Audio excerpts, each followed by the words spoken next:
जानता हूं। केन उपनिषद का मंत्र कहता है ब्रह्म इन दोनों से भिन्न है। इति सुश्रुम पूर्वेशम, ये हमने अपने पूर्व काल के ऋषियों से श्रवण किया है, मंत्र कहता है।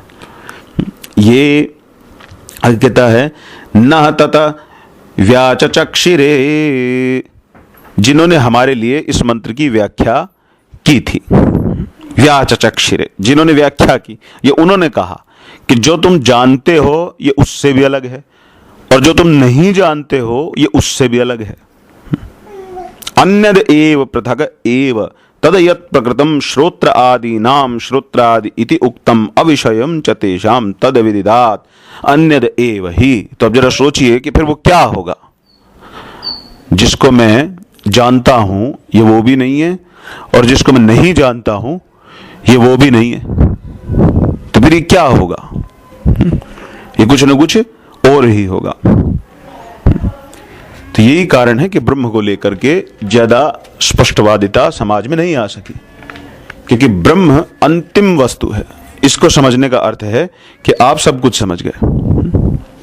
और अभी जो वर्तमान हालात हैं, लोगों के अंदर बौद्धिक क्षमता जरूर बढ़ी है, लेकिन पुण्य बल क्षीण हो रहा है। और जब पुण्य बल क्षीण हो जाता है तो एकाग्रता भंग हो जाती है, और जहां एकाग्रता कम होगी वहां पर ब्रह्म ज्ञान होने की संभावनाएं घटती हैं। जहां इंद्रियों पर नियंत्रण नहीं रहेगा वहां ब्रह्म ज्ञान कैसे हो सकता है? तो इंद्रियों पर नियंत्रण किए बिना ब्रह्म ज्ञान तक नहीं पहुंचा जा सकता। इसलिए शास्त्र स्पष्ट शब्दों में ये सूचित करते हैं कि उपधर्म ही कलयुग में चल पाते हैं, सामान्य धर्म व्यवहार ही चल पाते हैं। प्राचीन युगों में ब्रह्म ज्ञान हो जाया करता था। आप जानते हैं प्रारंभ में केवल एक ओम ही था, एक ही वेद था, इतने से ही बात बन जाती थी। बाद में कितना क्लासिफिकेशन किया गया, कितना विभाग किए गए, वेदों को बांटा गया, अनेक प्रकार से इनका विभाजन किया गया। क्यों? जिससे कि इनको सरल बनाया जा सके, जिससे कि हम इसको समझ सकें। तो ये ऋषियों की दया है। तो अनेक लोगों ने उसमें कमियां निकालनी शुरू कर दी, क्योंकि ईर्ष्या, द्वेष, पाखंड, अपकर्म, असभ्यता, सत्य की खोज नहीं, केवल अपने सांसारिक विचारों को ऊपर लाना है। ऋषियों ने तो ओम को एक वेद का रूप दिया, गायत्री का रूप दिया, उसके बाद उपनिषदों का रूप दिया, आगे चलकर उसको पौराणिक रूप में रखा, अनेक प्रकार से उसकी व्याख्या की, जिससे कि कोई सत्य तक पहुंच जाए, सत्य को पा ले। लेकिन हम लोग इतना नीचे अपनी चेतना को गिराते जा रहे हैं कि वे लोग हम तक आ रहे हैं कि लो हम आ गए तुम्हारे ही स्तर पर, अब ले लो, अब ले लो। और हम कहते नहीं, हम तो इस स्तर पर भी ग्रहण करने योग्य नहीं है, ये भी गलत है, हम तो इससे भी नीचे जाएंगे। आपको आश्चर्य होगा, पुराणों में चरित्र की इतनी निम्नतम सीमाओं का भी वर्णन किया गया, और वहां से भी ब्रह्म ज्ञान तक पहुंचाने की कोशिश की गई है। निस्संदेह ये उस परमात्मा की हम पर अहेतु की कृपा है कि वो हमें, हम कहीं भी पड़े हों वहीं से उठाने के लिए तैयार है। बस हम उठकर उस तक पहुंचने की इच्छा तो प्रकट करें। और अगर हम वो इच्छा प्रकट नहीं करेंगे तो निस्संदेह फिर हम उस तक नहीं पहुंच सकते। आगे कहते हैं यदवाचानभ्युदितं येन वागभ्युद्यते तदेव ब्रह्म त्वं विद्धि नेदिदम् उपासते। अब देखिए, जो चैतन्य वस्तु वाणी या शब्द के द्वारा कही नहीं गई है, पर जिसके द्वारा वाणी व्यक्त होती है, उसी को तुम ब्रह्म समझो, न कि उसे जिसकी लोग उपासना करते हैं। अब यहां इस मंत्र में थोड़ा समझाने की कोशिश की जा रही है कि भाई वो ब्रह्म क्या है। तो कहा कि वो चैतन्यमय सत्ता, अर्थात वो जिससे सब कुछ हो रहा है। अब आप उसको कुछ भी मान लीजिए, वो जो इतना तो मानेंगे कि है, एक सत्ता है। वाचा, वाणी के द्वारा, अनुभ्युदितम, उच्चरित नहीं हुई, जिसे हम वाणी से नहीं प्रकट कर सकेंगे वो सच्चा कैसी क्या चीज है, परंतु फिर भी हम इतना जरूर जानते हैं कि वाणी उसी से चली है। तुम तत्एव, तुम उसे ही ब्रह्म समझो। हम ये तो नहीं बता सकते वाणी से प्रकट करके कि वो क्या है, लेकिन आपको वाणी चलती नजर आ रही है, आपको दिख रहा है कि भाई मैं बोल रहा हूं, या आप सुन पा रहे हैं कि मैं बोल रहा हूं। दोनों स्थितियों में ये विचार करिए, यदि मैं बोल रहा हूं तो कोई तो ऊर्जा है, कोई तो शक्ति है। इतना तो सामान्य व्यक्ति भी समझ ही सकता है कि अगर आवाज है तो उस आवाज को चलाने के लिए कोई ना कोई सत्ता तो होगी जहां से वो आवाज आ रही है, या जिसके कारण यह आवाज घटित हो पा रही है, जिसके कारण यह घटित हो रहा है।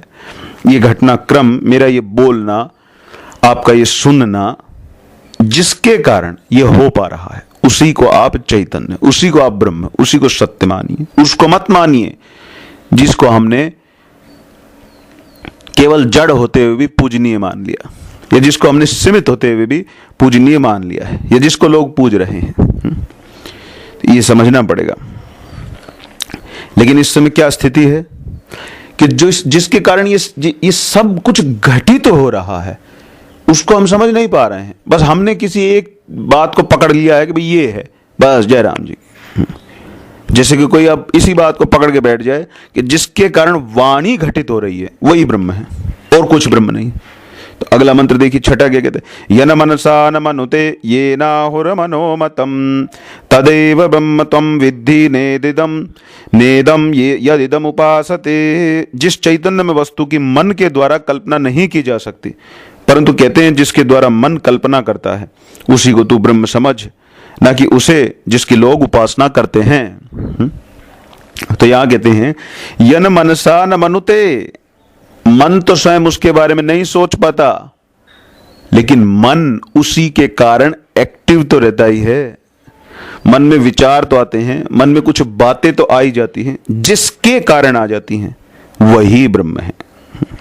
पिछले मंत्र में कहा वाणी तो उसके बारे में नहीं बता सकती, लेकिन वाणी स्वयं सक्रिय तो है, वाणी शब्दों का उच्चारण तो कर पा रही है, जिसके कारण कर पा रही है उसी को तू ब्रह्म जान। उसको नहीं जिसको ये दुनिया मान करके बैठ गई है। अब आप दुनिया में अगर झांकेंगे तो कोई कहता है अल्लाह ही वो सब कुछ है, कोई कहता है कि मेरे इष्ट देवता ही सब कुछ है, कोई कहता है कि भाई ये ईसा मसीह सब कुछ है, कोई कहता है कुछ है। तो अलग अलग रूप रंग अपने अपने विचारों के अनुसार लोगों ने बना लिए हैं, या अपने अपने इष्ट को ऊपर उठाने की कोशिश कर रहे हैं। लेकिन उपनिषदों की यही खास बात है कि उपनिषद आपको किसी भी स्थिति में बांध के नहीं खड़े हो रहे हैं। ठीक है ना, उपनिषद आपको हर प्रकार से संतुष्ट कर रहे हैं। पहले कहा कि वाणी का कारण, अब कोई वाणी कोई पकड़ के बैठ जाए, नहीं मन वाले से मुझे कोई मतलब, वाणी वाला, वाणी का जो कारण है, अरे वो एक ही है, वही वाणी का कारण है, वही अल्लाह का कारण है। हर प्रकट वस्तु का, हर उस व्यक्त तथ्य का जिसे आपने तथ्य मान रखा है और वो व्यक्त हो सकता है, तो उसकी जो वो अव्यक्त मूलभूत सत्ता है वही ब्रह्म है। ये नाहुर मनोमतम तदेव ब्रह्म त्वं विद्धि नेदम यदिदम उपासते। अगला मंत्र कहते हैं यच्चक्षुषा न पश्यति येन चक्षुंषि पश्यति तदेव ब्रह्म त्वं विद्धि नेदम यदिदम उपासते। अब देखिए, आंखों के द्वारा तो उसको नहीं देखा जा सकता, यत् चक्षुषा न पश्यति, आंख जिसको नहीं देख पाती, ये न चक्षुंषि पश्यति, पर क्योंकि वो है इसलिए आंखें देख पा रही हैं। ठीक है, तदैव ब्रह्म त्वं विद्धि, उसको तू ब्रह्म समझ।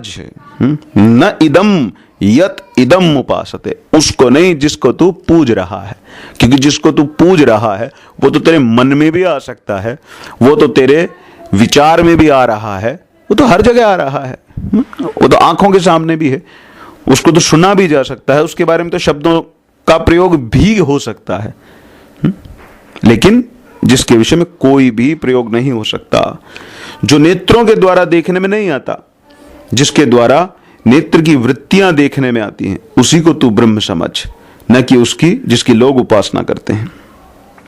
8वें मंत्र में क्या कहते हैं, यत् श्रोत्रेण न शृणोति येन श्रोत्रमिद श्रुतम तदेव ब्रह्म त्वं विद्धि न इदम यत् इदम उपासते।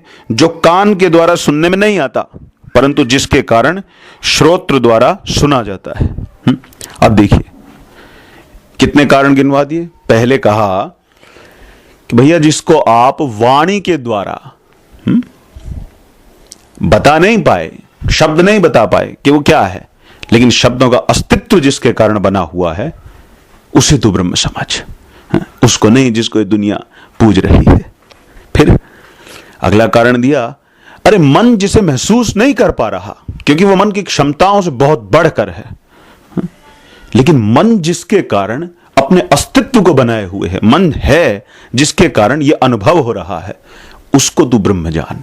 फिर तीसरा उदाहरण देकर के क्या कहा, कान उसको तो नहीं सुन सकते, जिसके विषय में शब्द ही नहीं, उसको सुनेगा कैसे कान, लेकिन कान सुन पा रहे हैं, कानों में सुनने की शक्ति जिसके कारण है, उसको तू ब्रह्म जान। तो तीन उदाहरण हमको यहां ऋषि ने दिए। यत प्राणेन न प्राणिति येन प्राणः प्रणीयते तदेव ब्रह्म त्वं विद्धि न इदम यद इदम उपासते। जिसे घ्राण इंद्रिय के द्वारा सूंघा नहीं जा सकता, परंतु जिसके द्वारा घ्राण इंद्रिय सूंघती है, उसी को तू ब्रह्म जान, न कि उसे जिसकी लोग उपासना करते हैं। अब देखिए, नाक का उदाहरण दिया। नासिका से हम अनेक चीजों को सूंघते हैं। अब ब्रह्म कोई ऐसी भी वस्तु नहीं है जिसको कि हम हाथ में लेकर सूंघ लें तो उसकी कोई गंध आती हो। ब्रह्म की कोई महक नहीं है, कोई सुगंधी नहीं है। भगवान की तो कुछ गंध होती है, लेकिन ब्रह्म की कोई गंध नहीं होती। यहां उपनिषदीय मंत्र स्पष्ट कहता है। लेकिन नाक में सूंघने की शक्ति जिसके कारण है, जिसके कारण नाक सूंघ पा रहा है, उस सत्ता को तू ब्रह्म जान, उस सत्ता को तू आत्मा जान, उसको तू आत्म तत्व के रूप में देख। वो तेरा मूलभूत अस्तित्व है। इस तरह से इस प्रथम अध्याय में या प्रथम खंड में केन उपनिषद ने अनेक प्रकार से उदाहरण दे दे करके ब्रह्म क्या नहीं है और ब्रह्म क्या हो सकता है, यह स्पष्ट करने की हमको चेष्टा की है। इस बात को समझना पड़ेगा। अब आगे चल करके जो केन उपनिषद है वो एक और प्रकार से बात को समझाएगा। क्या? दूसरे खंड में कहते हैं ब्रह्म ज्ञान की अनिर्वचनीयता। कई बार लोग कहते हैं कि फिर ब्रह्म क्या है? आपने ये कहा कि ये नहीं है, वो नहीं है, ऐसा है, वैसा, फिर फाइनली ब्रह्म क्या है? मैं किसको ब्रह्म कहूं? भैया आप कहते हो जो कुछ है सो ब्रह्म है, ब्रह्म की तरफ चल। अरे मैं कैसे चलूं? कुछ सामने नहीं है, कुछ नहीं है। तो ये बात समझनी पड़ेगी, शांतिपूर्वक बैठ करके विचार करना होगा कि हाँ